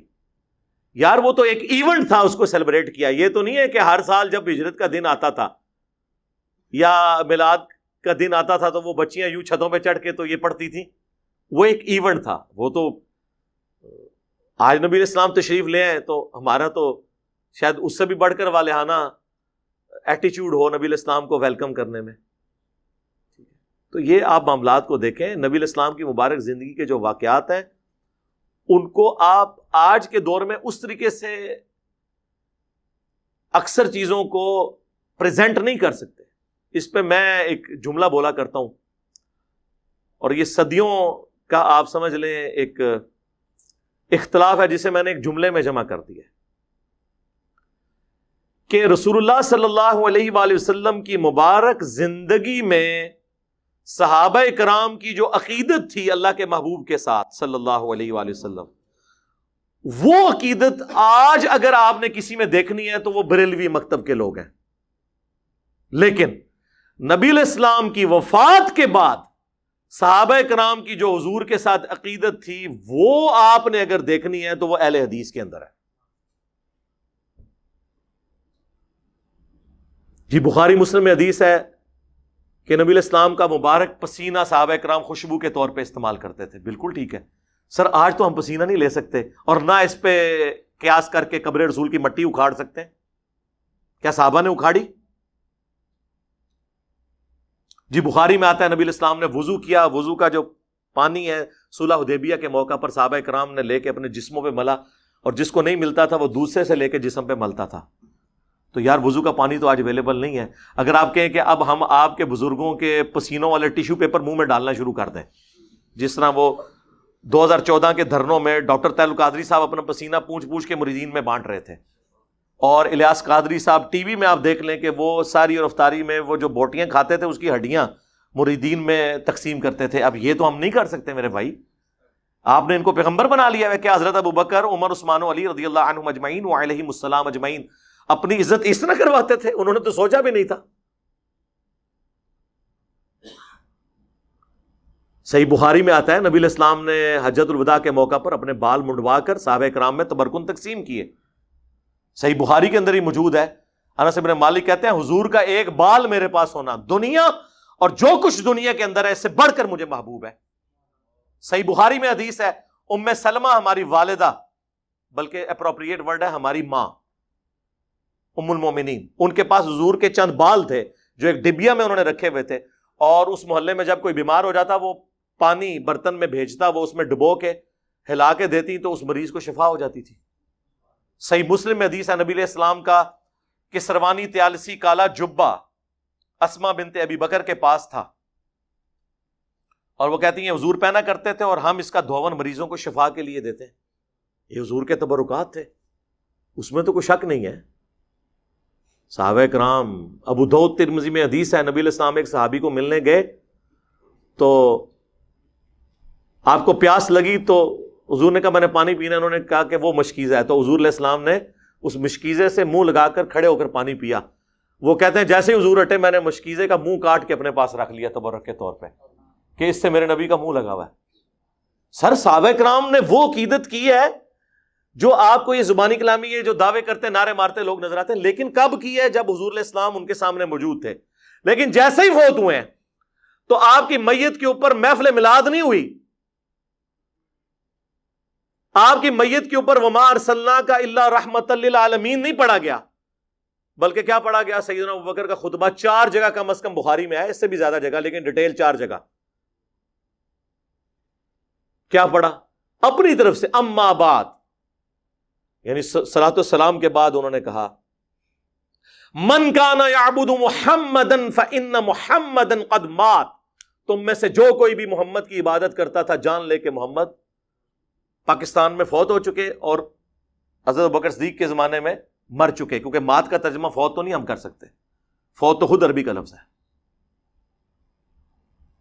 وَمَنْ كَانَ يَعْبُدُ اللَّهَ فَإِنَّ اللَّهَ حَيٌّ لَا يَمُوتُ، اور جو کوئی اللہ کی عبادت کرتا ہے یا کرے گا جان لے اللہ کو کبھی موت نہیں آئے گی. صحابہ میں کون رسول اللہ کی عبادت کرتا تھا؟ کوئی نہیں. مجھے بھی لوگ کہتے ہیں نا انجینئر فرضی جملے بول کے ساڈے بزرگوں نے لتاڑ دا ہے، تو حضرت بکر صدیق نے فرضی جملہ نہیں بولا. یہ کوئی آیت پڑھی تھی انہوں نے، کوئی حدیث پڑھی تھی؟ 295 سی لگا دینی تھی آپ لوگوں نے. اور پھر اپنی بات کی دلیل میں انہوں نے آیت پیش کی وما محمد الا رسول قد خلت من قبلہ الرسل افئن مات او قتل، محمد تو نہیں مگر ایک رسول، اگر یہ مر جائیں یا قتل کر دیے جائیں، یعنی پاکستان میں یہ وصال فرما جائیں یا شہید کر دیے جائیں، تو کیا تم دین سے الٹے قدم پھر جاؤ گے؟ اور پھر آپ نے تلاوت کیا انک میت وانہم میتون، اے نبی تمہیں بھی مرنا ہے، تمہارے مخالفین کو بھی مرنا ہے. تو میں کہتا ہوں رسول اللہ کی کامیابی ہے کہ آپ کی میت کے اوپر لوگ آپ کی تعریف کرنے کی بجائے توحید بیان کر رہے ہیں. یہ ہے امام الموحدین صلی اللہ علیہ وآلہ وسلم کی تربیت کا نتیجہ. ہر درخت اپنے پھل سے پہچانا جاتا ہے. تو صحابہ کرام کی تربیت یہ ہوئی بھی تھی.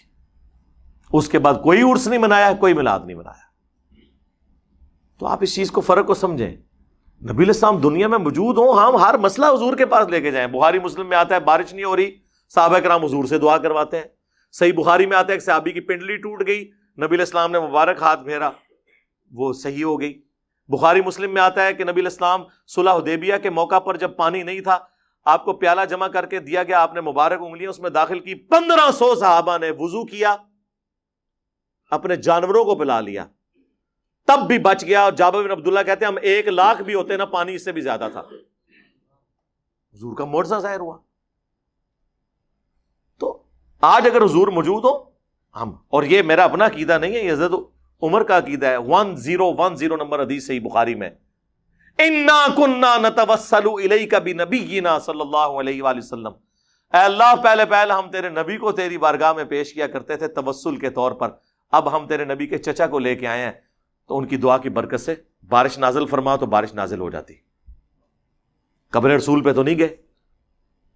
حالانکہ صحیح مسلم میں موجود ہے کہ ایک دفعہ سفر کے دوران جب اسی طریقے سے کھانے پینے کا مسئلہ بنا تو سیدنا عمر نے حضور سے کہا یا رسول اللہ آپ کو ہم تھوڑا سا جمع کر دیتے ہیں، آپ اس پہ برکت کی دعا فرمائیں. تو بڑی مشکل سے آدھا پیالہ جمع ہوا، حضور نے اس پہ برکت اپنی مبارک ہاتھ ڈالا تو سب لوگوں کو کفایت کر گیا. تو حضرت عمر یہ بھول گئے تھے، قبر رسول پہ جاتے کہتے یا رسول اللہ اپنا ہاتھ باہر نکالیں. آپ نے 500 سال بعد تو شیخ احمد رفاعی کے لیے نکالنا ہی ہے. شیخ زکریا کاندلوی نے فضائل حاج میں نقل کیا اور فضائل سنت میں الیاس قادری صاحب نے. تو میرے تو گھوڑوں کے قدموں کی خاک کو وہ لوگ نہیں پہنچ سکتے، تو یا رسول اللہ آپ اپنا ہاتھ مبارک باہر نکالیں.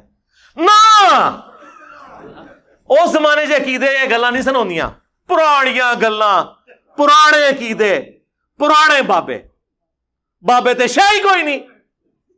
حضرت عمر کے مقابلے میں، میرے مقابلے میں نہیں. تو حضرت عمر کے لیے تو کوئی نہیں نکلی. تو مثالیں تو ہم نے وہاں سے ہی دینے. بھائی حضرت عمر کے لیے اگر ہاتھ نہیں نکلا تو بابے تے شاہی کوئی نہیں. جھوٹے واقعات. تو نبی علیہ السلام کی مبارک زندگی میں آپ کے ساتھ جو معاملات تھے وہ وفات کے بعد اس طریقے سے نہیں ہو سکتے. ورنہ تو میں نے کئی دفعہ کہا ہے کہ آپ لوگ جھڑے بنو، اکد مولوی دی لت پنو، روزہ شریف پہ ہم اسے لے جاتے ہیں، ٹھیک کروائیں. اور یار جب سقیفہ بنی ساعدہ کا ایشو ہوا، بخاری مسلم میں آتا ہے نبی علیہ السلام کی وفات کے بعد 6 مہینے تک مولا علی نے سیدنا ابوبکر کی بیعت نہیں کی. اس دوران کسی کو یہ وہم بھی نہیں آیا کہ جا کے قبر رسول سے جا کے پوچھ لیتے ہیں کہ آپ کا خلیفہ کون ہے آپ کے بعد. اس زمانے میں عقیدے نہیں ہوتے تھے.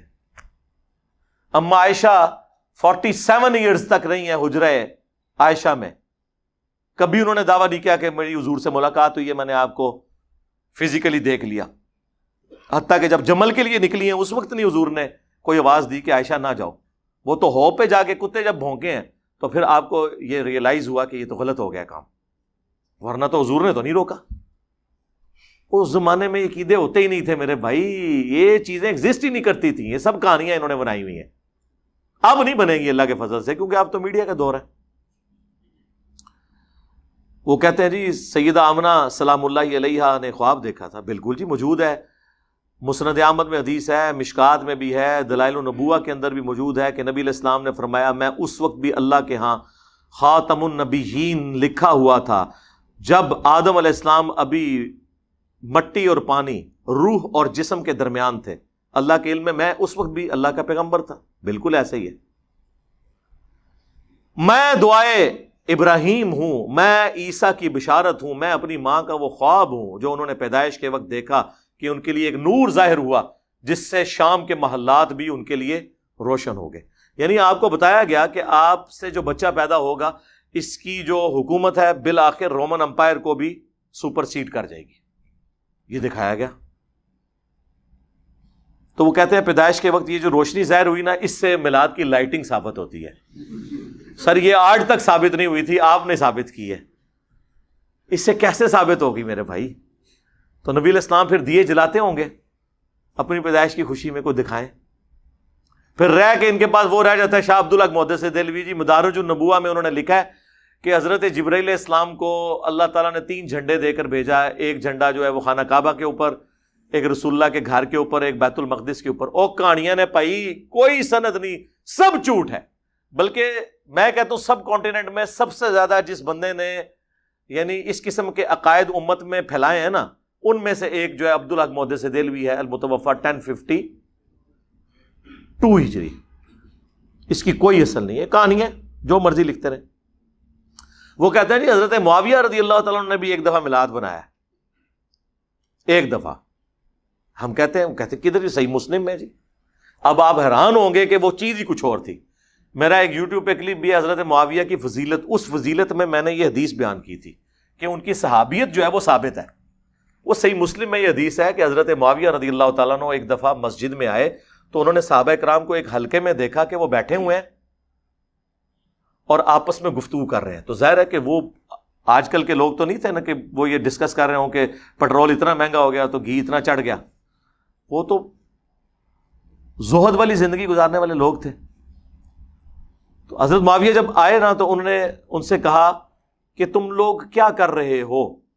انہوں نے کہا کہ ہم اللہ کا شکر ادا کر رہے ہیں کہ جس اللہ نے ہمیں ہدایت دی قرآن کے ذریعے، اپنے محبوب صلی اللہ علیہ وآلہ وسلم کے ذریعے، ہم تو جاہلیت کی زندگی گزار رہے تھے. تو حضرت معاویہ نے کہا کہ قسم اٹھاؤ کہ تم یہی باتیں کر رہے تھے. انہوں نے کہا اللہ کی قسم ہم یہی باتیں کر رہے تھے. تو حضرت معاویہ نے کہا کہ میں نے بدگمانی کی وجہ سے تم سے قسم نہیں اٹھوائی.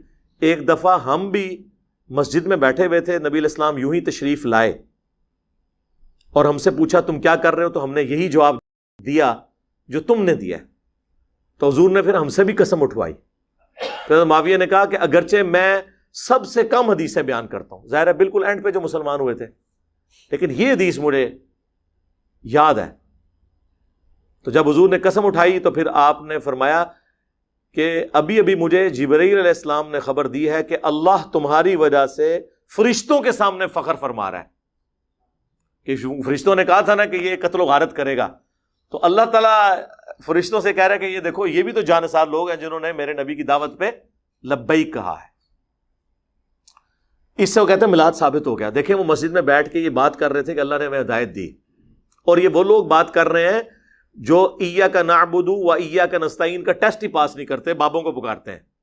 تو انہوں کتوں ہدایت ملی قرآن؟ تو نماز میں یہ پڑھتے ہو باہر نکل کے کوئی بابا نہیں چھوڑتے، کوئی بزرگ نہیں چھوڑتے جسے تم مدد کے لیے نہ پکارو، تو تمہیں کہاں سے ہدایت مل گئی؟ اس میں میلاد کا کہیں ذکر نہیں ہے. ایون نبی علیہ السلام کا بھی ذکر اس میں نہیں ہے کہ وہ یہ کہہ رہے ہوں کہ نبی علیہ السلام ہم میں آئے. وہ تو میں نے آپ کو ایکسپلینیشن کے طور پہ بتایا، ورنہ وہ بھی ہوتا تو یہ کہتے کہ پیدائش کی خوشی منا رہے تھے. اس میں ہے کہ اللہ نے ہمیں ہدایت دی، ظاہر نبی علیہ السلام کے ذریعے دی، لیکن حضور کی پیدائش کا میلاد نہیں وہ منا رہے تھے. ڈاکٹر طاہر القادری صاحب نے اس سے میلاد شریف ثابت کر دیا.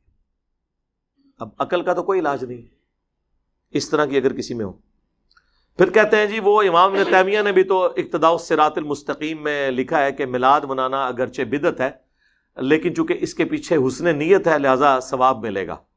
تو اگر یہ بدعت ہی صحیح لیکن ہماری نیت تو عشق رسول کی ہے، اس پہ ثواب ملے گا. بھائی ابن تیمیہ کوئی صحابی ہیں، تابعی ہیں، کوئی اہل البیت سے ہیں، وہ ایک مولوی ہیں 800 سے 700 سال پہلے. ان کی دونس ہمیں لگائیں گے آپ؟ 728 ہجری میں ایک بندہ فوت ہوا ہے، اس کی قرون اولیٰ میں سے بھی نہیں ہے. تو میں نے تو بہت پہلے اس کا رد کیا تھا کہ اس کی بات غلط ہے، ورنہ تو کل کو کوئی کہے گا کہ 10 محرم پہ ہم جو کچھ کر رہے ہیں، خرافات، جھولے، ماتم، زنجیر زنی، گھوڑے کے نیچے سے گزرنا، یہ جتنی بدعات ہیں یہ ہم اہل بیت کی محبت میں کر رہے ہیں. اگرچہ ہے تو بدعت لیکن اس پہ ثواب ملے گا. اور بھائی بدعت پہ ثواب کی بشارت نہیں ہوتی ہے. تو میں نے ابن تیمیہ کی انجینئرنگ بہت پہلے کی تھی اس حوالے سے، میں آج اس کو ٹاپک کو اسکپ کرتا ہوں. ہمیں کسی کے کوئی دھونس نہ لگائے. اور بھائی جب ہم قرآن و سنت کی روشنی میں حضرت معاویہ رضی اللہ تعالیٰ عنہ، حضرت عمر بن عاص رضی اللہ تعالیٰ عنہ، حضرت مغیرہ ابن شعبہ رضی اللہ تعالیٰ عنہ سے اختلاف کر سکتے ہیں تو بابت شیعی کوئی نہیں، چاہے وہ بابا ابن تیمیہ ہوں، چاہے بابا اعلیٰ حضرت ہوں، چاہے بابا اشرف علی تھانوی ہوں. تو علم کی دنیا ہے، علم کی دنیا میں پھر کرائٹیریا ایک ہی ہوتا ہے. اس کے بعد جو سب سے زیادہ ایک سوال ہوتا ہے نا، وہ کہتے ہیں دیکھیں جی آپ دیکھیں 12 ربیع الاول کا دن ہے، 2 گھر ہیں، ایک گھر میں حضور کی پیدائش کی خوشی منائی جا رہی ہے، دوسرے گھر میں جو ٹی وی لگا ہوا ہے یا بچے جو ہیں وہ گیمیں کھیل رہے ہیں، 12 ربیع الاول کی چھٹی کو سیلیبریٹ کر رہے ہیں. بتائیں کون عاشق رسول ہے دونوں میں سے؟ اب اگر آپ اس طریقے سے بنیاد بنائیں گے لاجک کی بنیاد پہ، منطق جو زیادہ تر ہمارے اہل تشیع اور بریلوی حضرات لے کے چلتے ہیں، تو پھر سر اس کی تو کوئی اینڈ نہیں ہوگی. کل کو تو پھر ہم آپ سے یہ کہیں گے کہ ایک طرف آدم علیہ السلام ہے جنہیں فرشتوں نے سجدہ کیا انکلوڈنگ جبرائیل علیہ السلام، اور دوسری طرف ہمارے نبی علیہ السلام ہے، تو ہم انہیں سجدہ نہ کریں؟ لاجیکلی تو کرنا چاہیے. لیکن ابو داؤد میں حدیث ہے، سنن ابن ماجہ میں بھی ایک صحابی نے سجدہ کیا، آپ نے کہا سر اٹھا کیا کر رہا ہے؟ ان کا یا رسول اللہ ہیرا نامی شہر میں گیا تھا، وہاں لوگ اپنے سردار کو سجدہ کرتے ہیں، تو میں نے بہتر سمجھا کہ آپ کو سجدہ کروں. آپ نے فرمایا جب میں فوت ہو جاؤں گا تم میری قبر سے گزرو گے، کیا میری قبر پہ بھی سجدہ کرو گے؟ ان کا نہیں یا رسول اللہ. تو فرمایا پھر مجھے کیوں سجدہ کر رہے ہو؟ اگر سجدہ میں جائز سمجھتا تو بیویوں سے کہتا کہ اپنے خامدوں کو سجدہ کریں اس حق کے سبب جو اللہ نے مقرر کیا ہے. تو حضور نے تو نہیں یہ کہا کہ عشق دے چلے نمبر لے گئے، عقل والے اونجے ہی عمرہ گالیاں کہتے ہیں نا جی، عشق کے چلے نمبر. او عشق دے چلے اتنے بھی میرے ہتھوں مارے گئے، اگوں اللہ دے ہتھوں مارے جان گے. ہاں عقل والے انما یتذکر اولو الالباب، نصیحت تو حاصل نہیں کرتے مگر عقل والے. یہ آپ نے کون سا دین بنا لیا؟ تو اس طریقے سے چیزوں کو نہیں پریزنٹ کیا جا سکتا. تو اس کی پھر میں ان کو پھکی دیتا ہوں کہ دیکھیں کہ 10 محرم کا دن ہے، ایک گھر میں مجلس ہو رہی ہے، لوگ چیخو پکار کر رہے ہیں، ماتم کر رہے ہیں، اہل بیت کے مصائب کو یاد کر کے رو رہے ہیں، اور دوسرے گھر کے اندر ٹی وی چلا ہوا ہے، بلکہ اس سے بھی بڑھ کر اعلیٰ حضرت کی کتاب رد الرافضہ رکھی ہوئی ہے جس میں شیعہ کو کافر ڈکلیئر کیا گیا ہے. ایک طرف اہل بیت کے غم میں لوگ رو رہے ہیں، یہ شیعہ کا گھر ہے، یہ بریلویوں کا گھر ہے. اب بتاؤ کہ عاشق اہل بیت کون ہے؟ تو کہیں گے نہیں، عشق اہل بیت کا یہ تقاضا نہیں ہے کہ اس طرح کی بدعت کی جائے. تو سر عشق رسول کا بھی یہ تقاضا نہیں کہ اس طرح کی بدعت کی جائے. پھکی کے بغیر، اینٹی وینم الزامی جواب کے بغیر بات سمجھ نہیں آتی. خود تو آپ بھی یہ سب کچھ کر رہے ہیں. اہل بیت کی محبت بھی ہمارے ایمان کا حصہ ہے. صحیح مسلم کی حدیث، علی سے محبت نہیں رکھے گا مگر مؤمن، علی سے بغض نہیں رکھے گا مگر منافق.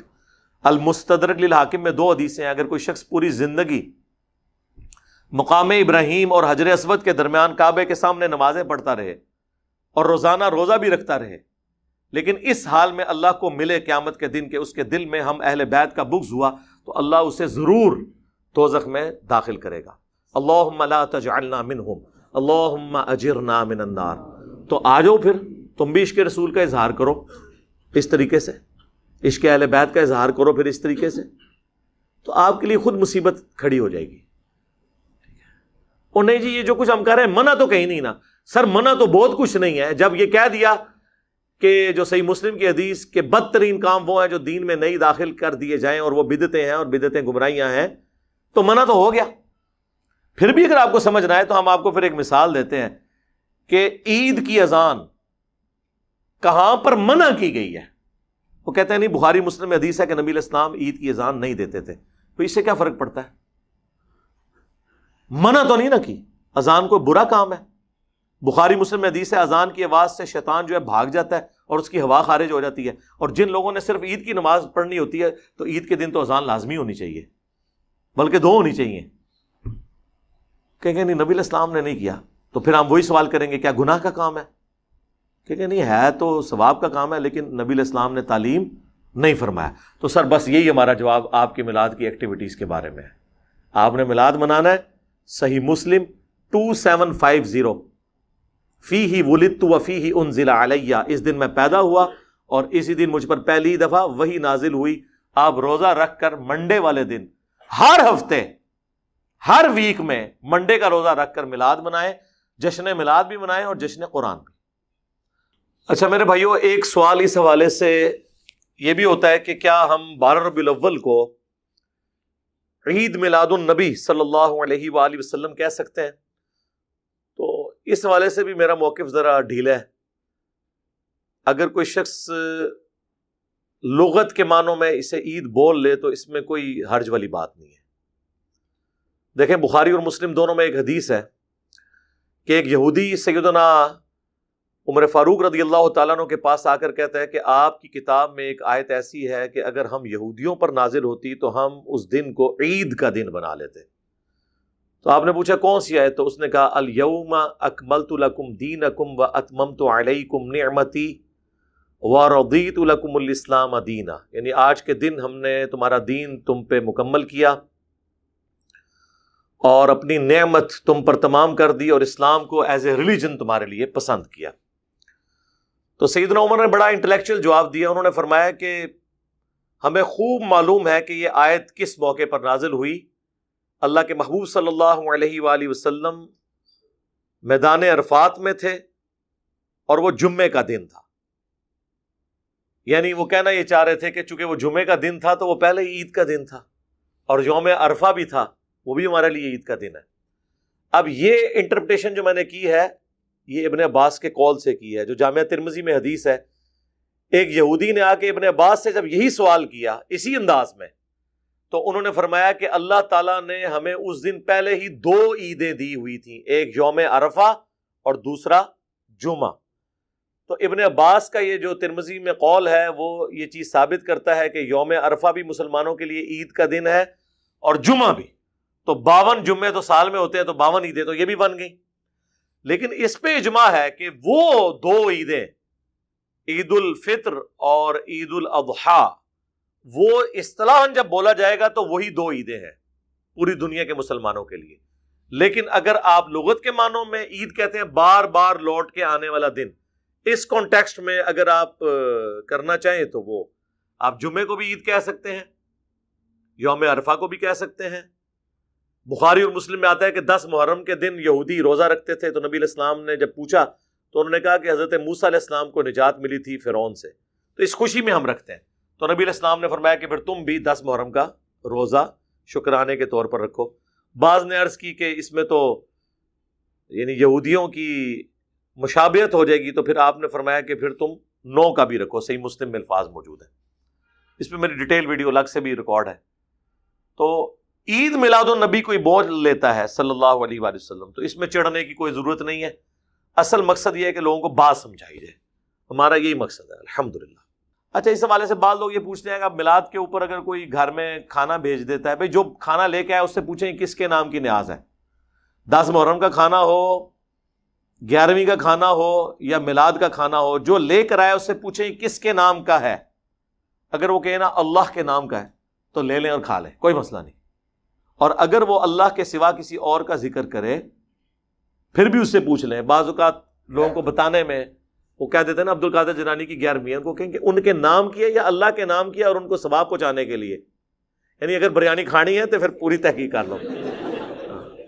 تو انشاءاللہ آپ کو سارے مسلمان یہی کہیں گے کہ یہ ثواب پہنچانے کے لیے۔ تو میت کی طرف سے اصالہ ثواب، صدقہ اور خیرات کا جو کھانا ہے وہ آپ کھا سکتے ہیں۔ آپ اس ایکٹیویٹی کے بارے میں کہہ سکتے ہیں کھانا حرام نہیں ہوگا، اس ذہن میں رکھیے گا۔ کھانا اپنی جگہ حلال ہی رہے گا۔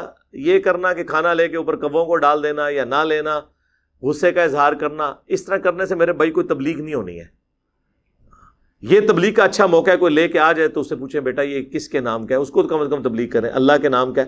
یہ تو بریلوی، دیوبندی، اہل حدیث، شیعہ سارے ہی مانتے ہیں کہ اللہ کے سوا کسی اور کے نام کا کھانا نظر نیاز منع ہے، اس پہ تو کوئی دوسری رائے ہی نہیں ہے۔ وہ تو کہتے ہیں ہم اصالہ ثواب کے لیے کرتے ہیں۔ لیکن اگر اصالہ ثواب کے ساتھ کسی کا یہ جڑ گیا ہے کہ ہم اگر 11ویں کے موقع پر داتا دربار کے اوپر دودھ نہیں چڑھائیں گے تو ہماری بھینسیں دودھ دینا چھوڑ دیں گی، تو سر یہ تو پھر بہت آگے بات چلے گی نا۔ ایسے لوگوں کو تو کہنا چاہیے کہ میرے بھائی آپ تجدید ایمان کریں، آپ کا کیا عقیدہ ہے؟ اگر اسی بنیاد پہ آپ نے دودھ ماننا ہے، میرے کہنے پہ آپ نہ دودھ دو، بھینسیں انشاءاللہ دودھ دیتی رہیں گی۔ باقی وہ جب بھینسوں نے جس پیریڈ آف ٹائم میں دودھ نہیں دینا ہوتا اس میں تو انہوں نے نہیں دینا۔ کوئی لے جاؤ نا اس طرح کی بھینس جڑی بولی تے آئی ہے، انہوں داتا دربار پھیرو تو دودھ صحیح دے تو پھر منیے نا۔ آپ جائیں آسٹریلیا میں دیکھیں، نیوزی لینڈ میں دیکھیں، ایک شکل کی بکریاں، ایک شکل کی گائیں یوٹیوب پہ ویڈیوز رکھی ہوئی ہیں، کتنا کتنا دودھ دے رہی ہیں۔ آپ کے سارے بزرگ مل کے بھی ایک بھینس سے اتنا دودھ نہیں نکال سکتے جتنا وہ نکال رہے ہیں، تو انہوں نے کیوں نہیں بزرگ مند ہے؟ اتنی اتنی خوبصورت گائے بھینسیں، یہ ایک ٹیکنالوجی ہے اللہ تعالیٰ نے انسان کو طے کروا دی ہے۔ دنیا بقدر ایفرٹ ہے، جو کوشش کرے گا اس کو ملے گا۔ تو میں نے کوشش کی ہے کہ اس حوالے سے جتنی باتیں بھی ربیع الاول کے حوالے سے پوچھی جاتی ہیں، میلاد کے حوالے سے، ان کو بیان کر دوں۔ باقی میں کبھی بھی ہارڈ سٹانس نہیں لیتا، کیونکہ آپ یہ ذہن میں رکھیے گا کہ آپ جس ملک میں رہ رہے ہیں وہاں پر صدیوں سے ان چیزوں کو نبی علیہ السلام کے ساتھ عقیدت کے ساتھ لوگوں نے جوڑا ہوا ہے۔ لہٰذا کوئی یہ حرکت نہ کرے کہ کوئی میلاد کا جھنڈا پھاڑ دے، کوئی ضرورت نہیں ہے. کہیں پہ لائٹنگ ہوئی ہے اس کو خراب کر دیں, کوئی ضرورت نہیں. میں آپ کو اپنا بتاؤں, جب میرے بچے چھوٹے چھوٹے تھے نا, تو میلاد کے ظاہرہ مہینے میں تو پورا کلچر ہے سب کانٹیننٹ کا. آپ کیا بچوں کو لائٹنگ کرنے سے, جھنڈیاں لگانے سے روک سکتے ہیں؟ مجھے بتائیں. تو میں خود انہیں پیسے دیتا تھا, وہ ظاہر پیسے مانگتے تھے کہ ہم نے بھی جھنڈیاں لگانی ہے. میں کہتا ٹھیک ہے لگا لو, لیکن اب جب تھوڑا سا استعمال ہے, میں نے انہیں منع نہیں کیا. وہ خود ہی پوچھتے ہیں کہ بابا یہ, اب ظاہر ہے وہ جب بندہ ویڈیوز دیکھتا ہے اس کو آئیڈیا ہوتا ہے کہ نبی الاسلام نے, صحابہ نے یہ کام کیا. نہیں, اب اس دفعہ میلاد آیا ہے تو اب انہوں نے کوئی ڈیمانڈ نہیں کی ہے کہ ہم نے لگانا ہے نہیں لگانا, خود بخود. آپ نے نیگیٹو سائیکالوجی کبھی ڈیولپ نہیں ہونے دینی. اس کا فائدہ یہ ہوگا کہ نفرت نہیں آئے گی کسی کے دل کے لیے. میرے پاس وہ محلے والے کچھ کٹھے ہو کے آگے, جی وہ ہم نے جھنڈیاں لگانی ہے تو چندہ چاہیے. میں نے کہا یہ لو یار لگاؤ. اگر میں اس کے بجائے ہارڈ سٹانس لے لوں, آج ان میں سے کئی بچے ہیں جنہوں نے حق قبول کر لیا. ٹھیک ہے, میرے گھر آج سے 20 سال پہلے کوئی لاکھ 1.5 لاکھ روپے کا میں نے سامان, آج کا سمجھ لیں 1 ملین کے قریب وہ بنتا ہے, میں نے سامان میلاد کا میں نے اپنا ذاتی بنوایا ہوا تھا, جو ہم اپنا چوک سے جاتے تھے. اور یقین کریں ہمیں کبھی یہ وسوسہ بھی نہیں آیا تھا کہ ہم غلط ہیں, اور اللہ کے فضل سے کبھی یہ بھی وسوسہ نہیں آیا تھا کہ ہمارے علاوہ کسی نے جنت میں جانا ہے. تو جو جدھر لگا ہوا ہے نا میرے بھائی, وہ جذبات کے ساتھ لگا ہوا ہے. ہدایت مل جاتی ہے اگر آپ ہدایت کا دروازہ بند نہ کریں. خدا کے لیے کسی سے نفرت نہ کریں, پیار محبت سے. آپ دیکھیں ہماری اس دعوت سے سب سے زیادہ اگر کوئی چینج ہوئے ہیں نا, وہ بریلوی ہوئے ہیں, شیعہ ہوئے ہیں, دیوبندی ہوئے ہیں, اہل حدیث ہوئے ہیں. بلکہ 2 فرقے تو مک ہی گئے ہیں, اہل حدیث اور شیعہ. کیونکہ اہل حدیث جو ہوتا تھا وہ بریلوی سے تحقیق کر کے ہوتا تھا. اب کوئی بریلوی اگر تحقیق کرتا ہے تو وہ اہل حدیث نہیں ہوتا, کیونکہ اسے یہ پتہ ہے کہ اہل حدیث میں وہ خامیاں موجود ہیں جو انجینئر صاحب ہائی لائٹ کر رہے ہیں, جو ان کو ویسے ہی نہیں اچھی لگتی, یعنی یزیدیت اور ناسبیت. اسی طریقے سے اہل تشیع میں جتنے پڑھے لکھے لوگ تھے وہ پہلے ہی تنگ تھے کہ یہ صحابہ کرام پہ اعلانیہ سب و شتم کرنا اور عجیب قسم کی یہ ٹیبوز والی ایکٹیویٹیز کرنا, ٹھیک ہے, اپنے آپ کو زخمی کرنا اور پوری دنیا میں اسلام کی بدنامی کا باعث بننا. ٹھیک ہے, وہ ایک اہل تشیع عالم کو میں ٹی وی پہ سن رہا تھا, وہ کہتے ہیں کہ جب یہ ہمارے لوگ گستاخانہ کارٹونز کے اوپر اپنی املاک کو نقصان پہنچاتے ہیں, گاڑیاں توڑتے ہیں, موٹر بائک توڑ دیتے ہیں, مشینیں ATM کی توڑ دیتے ہیں, لوٹ لیتے ہیں, تو غیر مسلموں کو کیا امیج جاتا ہوگا کہ اسلام تو امن کا دین ہے اور اس میں اس قسم کی بد امنی. تو میں نے کہا تھا سر جان کی مان پائیں تو ہم بھی عرض کریں کہ جب آپ اپنے آپ کو چھریاں مارتے ہیں, بجائے کسی یزیدی کو پکڑ کے چھری مارنے کے, وہ بھی نہ ماریں, اسے علمی چھریاں ماریں جو ہم نے ماری ہیں. ٹھیک ہے, آپ اپنے آپ کو چھریاں مارتے ہیں, آپ کوئلوں کے اوپر ماتم کرتے ہیں, اب آپ نے مٹکے توڑنے شروع کر دیے ہیں. اپنے علماء آپ کو کہہ رہے ہیں کہ یہ کیا حرکتیں کر رہے ہو, زنجیر زنی کرتے ہیں, گھوڑے کے نیچے سے گزرتے ہیں, جھولے نکالتے ہیں. تو کیا غیر مسلم اس وقت نہیں سوچتے ہوں گے کہ اسلام ان رسومات کا نام ہے؟ اس وقت اسلام کی بدنامی نہیں ہو رہی ہوتی؟ تو جو ڈاکٹرن آپ بنا رہے ہوتے ہیں ذرا اس کو دوسرے اعتبار سے دیکھیں کہ یار یہ کیا اسلام کی تعلیمات یہ ہیں؟ کیا اسلام اس چیز کا نام ہے کہ سال کے بعد ربیع الاول کے مہینے کے اندر لوگ نکل آئیں باہر, سال کے بعد محرم کے مہینے کے اندر لوگ نکل آئیں باہر, یا رمضان کے مہینے کے اندر نکل آئیں باہر؟ اسلام تو ایک پورا ایک پیکیج ہے نا. اللہم من احییتہ منا فاحیہ علی الاسلام ومن توفیتہ منا فتوفہ علی الایمان. رضیت باللہ ربا وبالاسلام دینا وبمحمد نبیا ورسولا. آمین. سبحانک اللہم وبحمدک اشہد ان لا الہ الا انت استغفرک واتوب الیک وما علینا الا البلاغ المبین. جزاکم اللہ خیرا.